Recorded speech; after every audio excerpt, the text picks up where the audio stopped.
લેબનોનમાં electronic વિસ્ફોટ થયા બાદ હિઝબુલ્લા અને ઇઝરાયલ વચ્ચે મહાયુદ્ધ જેવી સ્થિતિ જોવા મળી રહી છે। એક તરફ હિઝબુલ્લાના લોકો ઇઝરાયલના અનેક શહેરોમાં મિસાઇલ હુમલા કરી રહ્યા છે, તો બીજી તરફ ઇઝરાયલ પણ લેબનોનમાં મોત વરસાવી રહ્યું છે। લેબનોનના આરોગ્ય મંત્રાલયના જણાવ્યા મુજબ ઇઝરાયલે ફરી લેબનોનમાં મોટો હુમલો કર્યો છે, જેમાં 400થી વધુ લોકોના મોત અને 1600થી વધુ લોકો ઇજાગ્રસ્ત થયા છે। બંને વચ્ચે સામસામે ભયાનક હુમલા થયા બાદ ઇઝરાયલે દેશમાં એક અઠવાડિયું ઇમરજન્સી જાહેર કરી દીધી છે।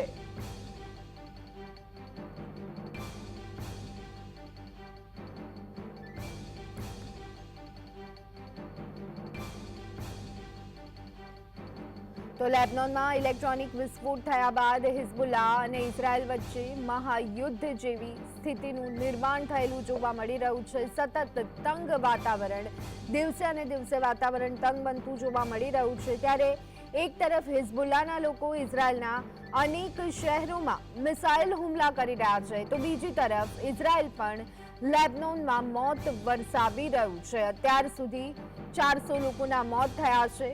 ઇઝરાયલે ફરી એકવાર લેબનોનમાં મોટો હુમલો કર્યો હોવાની માહિતી સામે આવી રહી છે। 1600થી વધુ લોકો ઇજાગ્રસ્ત થયા છે, 400થી વધુ લોકોના મોત થયા છે। બંને વચ્ચે સામસામે ભયાનક હુમલા થયા બાદ ઇઝરાયલે દેશમાં એક અઠવાડિયા માટે ઇમરજન્સી જાહેર કરી દીધી હોવાનું માલુમ પડી રહ્યું છે। તો આ સંદર્ભે વધુ વિગત મેળવી લઈએ। અમારા સંવાદદાતા અનિલ અમારી સાથેથી ન્યૂઝરૂમથી જોડાઈ ગયા છે। અનિલ, લેબનોનમાં જે રીતે કહી શકાય કે ઇલેક્ટ્રોનિક વિસ્ફોટ થયા બાદ હિઝબુલ્લા અને ઇઝરાયલ વચ્ચે મહાયુદ્ધ જેવી સ્થિતિ જોવા મળી રહી છે, શું વિગતો? આની અંદર ધ્વની બે વસ્તુઓ છે। એક વસ્તુ તે કે અત્યારે ઇઝરાયલ જે રીતે હુમલો કરી રહ્યો છે એનું કહેવું છે, ને જે આઈડીએફના પ્રવક્તા છે જેનું નિવેદન હું વાંચી રહ્યો હતો, એમનું કહેવું છે કે હિઝબુલ્લાએ જ્યાં જ્યાં પોતાના આર્મ્સ કે હથિયારો કે બમ કે આવી કોઈ પણ સામગ્રી મૂકી છે એ બિલ્ડિંગોને તેઓએ ચિહ્નિત કર્યા છે અને પછી એને નિશાન બનાવવામાં આવી રહ્યા છે।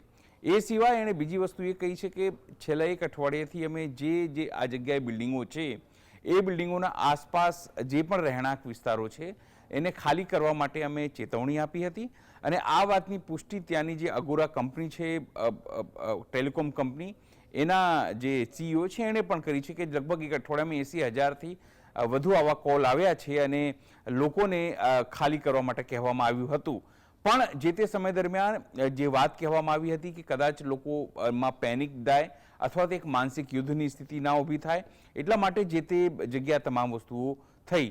પણ અત્યારે જે રીતે ભીષણ અટેક, ડ્રોન અટેક કે કહો કે હવાઈ અટેક થઈ રહ્યા છે એના કારણે લેટેસ્ટ આંકડો તો તમને કહું કે 700થી વધુ લોકોના મોત થયાની વાત છે। અત્યારે ધીરે ધીરે તમામ વસ્તુ થઈ છે અને લગભગ 1,500થી વધુ જે લોકો છે એના ઘાયલ થવાની વાત આવી રહી છે।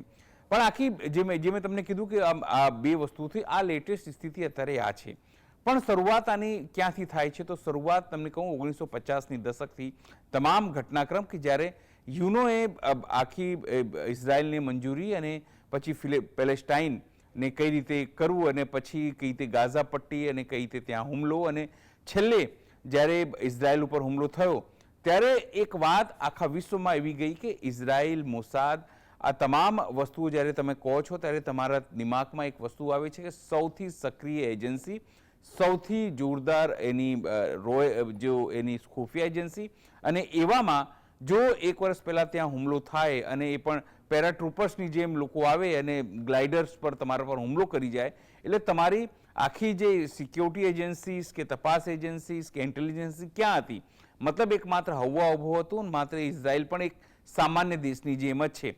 આખા વિશ્વમાં જ્યારે એની ક્રેડિબિલિટી ખતમ થઈ ત્યારે ઇઝરાયલને એવું લાગ્યું કે હવે ફરીથી સ્થિતિ જે છે એ બનાવવી પડશે, જે ખાસ કરીને ઈરાન, ઇરાક અને લેબનાન આ ત્રણ જગ્યાએ જે મુસ્લિમ કન્ટ્રી છે એ કઈ રીતે એનામાં ખોફ થાય ને વિશ્વમાં એક મેસેજ જાય। અને એટલા માટે તમે જુઓ લગભગ એક અઠવાડિયા પહેલાં જે રીતે ત્યાં પહેલાં પેજરમાં બ્લાસ્ટ થાય છે, એના પછી વોકી ટોકીમાં બ્લાસ્ટ થાય છે, એ બતાવવાનો પ્રયત્ન છે કે અમે એક વર્ષથી તૈયારી કરતા હતા અને અમે જે ઈચ્છીએ, તમે જો જે એના પ્રમુખો છે અલગ અલગ પ્રકારના હમાસના, કે એને કઈ રીતે બિલ્ડિંગ ઉપર ત્યાં જઈને તેઓએ મિસાઇલ, ગાઇડેડ મિસાઇલથી એના ઉપર હુમલો કરે છે અને પછી એને મોતને ઘાટ ઉતારી દેવામાં આવે છે. મોસાદ કે પછી ઇઝરાયલ એ વાતનો પ્રયત્ન કરી રહ્યા છે કે સમગ્ર જે મુસ્લિમ કન્ટ્રી જે એનો વિરોધ કરે છે એ એના દુશ્મન છે. કારણ કે તમે જો ઘણા બધા દેશો છે મુસ્લિમ કન્ટ્રી જે સીધી રીતે ઇઝરાયલનો વિરોધ નથી કરતા, કારણ કે પશ્ચિમી દેશ, એ પછી અમેરિકા હોય, એ પછી ફ્રાન્સ હોય, એ પછી તમારે યુકે હોય, એ તમામ જે દેશો છે એ દેશો સીધી રીતે ઇઝરાયલને સપોર્ટ કરી રહ્યા છે. એની સામે તમે જુઓ તો એની સામે રશિયા હોય, એની સામે ચીન હોય, એની સામે દક્ષિણ કોરિયા હોય, આવા જે કન્ટ્રીઝ છે તે સીધી રીતે જે મુસ્લિમ કન્ટ્રી છે કે જે ગલ્ફ કન્ટ્રી છે જે એની સામે યુદ્ધ લડી રહ્યા છે એની સાથે છે, હથિયારોથી લઈને તમામ વસ્તુઓ. અને જ્યારે ત્યાં લેબનાને પોતાનો યુદ્ધ શરૂ કર્યો, તમને કહું જ્યારે આ બ્લાસ્ટ પછી, તો નિશ્ચિત રીતે એવું માનવામાં આવે છે કે ત્યાં જે એ લોકો કાઉન્ટર અટેક ડોમ હતા એનાથી તમામને મોટું નુકસાન નથી થયું. પણ સવાલ એ છે કે જો ખાડી યુદ્ધ કે આ તમામ જગ્યાએ સ્થિતિ આવી રહેશે તો એની અસર જે છે ભારત સહિતના જે દેશો છે જે ખાસ કરીને પેટ્રોલિયમ પેદાશો ઉપર નિર્ભર કરે છે, અથવા તો જે અત્યારે અમેરિકાની અંદર શાંતિને લઈને તમામ વાતો થઈ, એ તમામ વસ્તુઓને જે છે સેટબેક કે એનું નુકસાન થશે. હવે આખી ઘટનાક્રમમાં એવું છે કે હવે તો સમજો ઇઝરાયલે પોતાની સ્થિતિ સ્થાપિત કરી, હજુ પણ તે વાત કરી રહ્યો છે. સવાલ એ છે કે ઇઝરાયલને હથિયાર આપવાની વાત હોય, ઇઝરાયલને તમામ પ્રકારના જે ઇન્ટેલિજન્સ ઇનપુટ આપવાની વાત હોય, તો એવા કન્ડિશનમાં ભારતની સ્થિતિ શું રહેવાની છે? ભારત ભલે ફિલિસ્તીન સાથે રહ્યો હોય કે હમાસને કે લેબનોનને સીધી રીતે ઉગ્રવાદી સંગઠન કે આતંકવાદી સંગઠન ના કહેતો હોય, તમે જો પશ્ચિમી દેશોમાં પણ લેબનાનને ભલે આતંકવાદી સંગઠન બીજા લોકો કહેતા હોય પણ એ લોકો ઉગ્રવાદી સંગઠન કહે છે, લેબનાનને એ લોકો આતંકવાદી સંગઠન નથી કહેતા. એટલે કે એક પ્રકારે સ્થિતિ એ છે કે ઇઝરાયલનો જે હુમલો છે એને વખોડવું કે એને કાઉન્ટર અટેક તરીકે જોવું કે પછી એની સમીક્ષા કઈ રીતે કરવી, આ આખા સમગ્ર વિશ્વ માટે અને જે યુનો છે એના માટે પણ એક મુશ્કેલી થવાની છે. કારણ કે ઇઝરાયલ હવે કોઈની વાત માનવા તૈયાર નથી. તમે કંઈ પણ કરી લો, ઇઝરાયલ પોતાની રીતે ઘટનાક્રમને અંજામ આપી રહ્યો છે સતત. એવું નથી કે કોઈ વસ્તુ નથી થઈ. યુનોમાં પણ તમે જુઓ કે શાંતિ થવી જોઈએ, નથી થવી જોઈએ, એના માટે તમામ પ્રકારના વોટિંગ થાય છે. જે યુનોમાં પ્રતિનિધિ લેબનાન એ પણ આ ઘટનાને વખોડી છે, વિશ્વ આલમ સાથે વાત કરી રહ્યા છે. પણ સવાલ એ છે કે જ્યાર સુધી મુસ્લિમ કન્ટ્રી એક સૂર નહીં બોલે અથવા તો એની સાથે કોઈ વસ્તુ ન થાય ત્યાર સુધી આ યુદ્ધ રોકાવાનો નથી. મૂળ વાત એ છે તમામ ઘટનાક્રમમાં, એ ઇઝરાયલની સામાન્ય જનતા હોય, લેબનાન હોય કે પછી પેલેસ્ટાઇનની સામાન્ય જનતા હોય, એમાં જે હનન છે કે નુકસાન છે એ માત્ર સામાન્ય જનતાનું થઈ રહ્યું છે.